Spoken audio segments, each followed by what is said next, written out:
والسلام عليك يا رسول الله صلى الله عليه وسلم.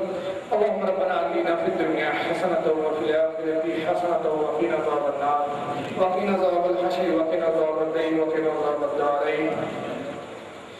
رب اجعلني مقيم الصلاة من ذريتي ربنا تقبل دعاء ربنا اغفر لي ولوالدي وللمؤمنين يوم يقوم الحساب. اللهم ثبتنا على الإيمان، اللهم ثبتنا على الإسلام، اللهم ثبتنا قلوبنا أهل السنة والجماعة، اللهم احفظنا من كل بلاء الدنيا وعذاب الآخرة. پروردگارہ کلمہ کا سزا بندہ نوازا منی کا بادشاہ میں نیازا، جو کوئی بھی ذکر خیر ہوا خالق کائنات اس کو اپنی بارگاہ میں قبول فرما.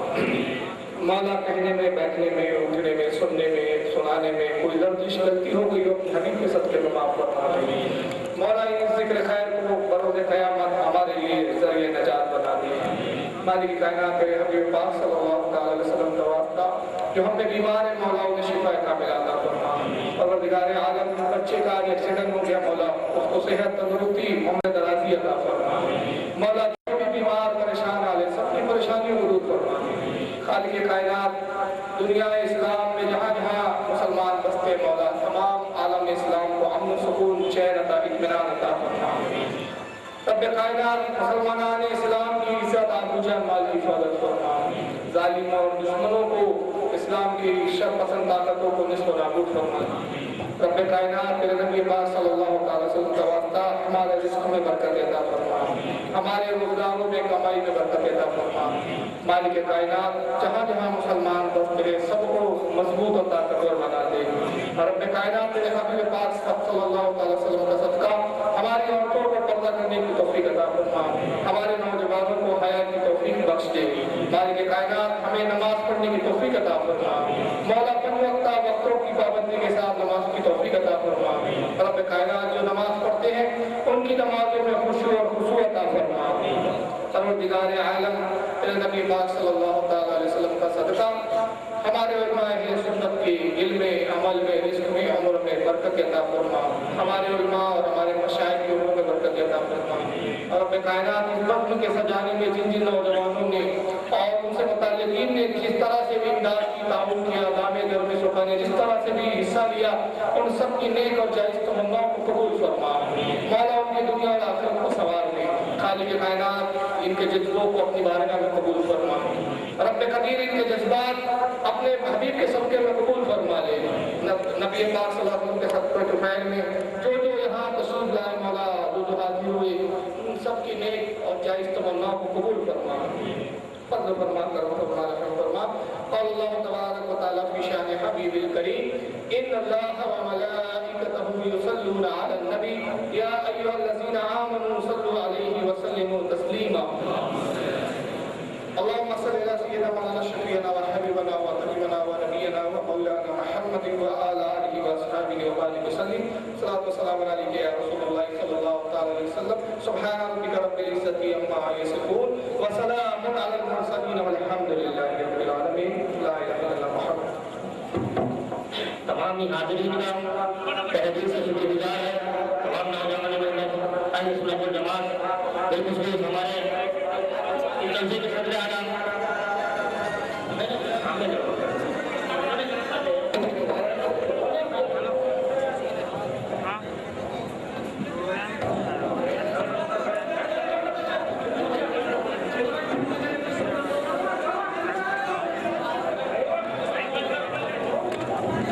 انہوں نے ہمارے لیے اتنا وقت دیا اور تہہ دل سے شکر گزار ہے. بالخصوص عالم دین کا جو نظر کی وسیعت کے بعد بھی بلکہ کے لیے وقت دیا. حبیب اللہ کا بھی تہہ دل سے شکر گزار ہے. ابتدائی علیہ صاحب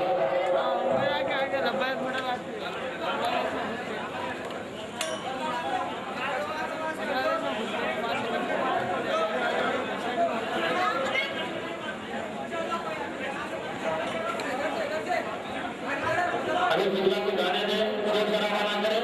کافی وقت ہو چکا ہے.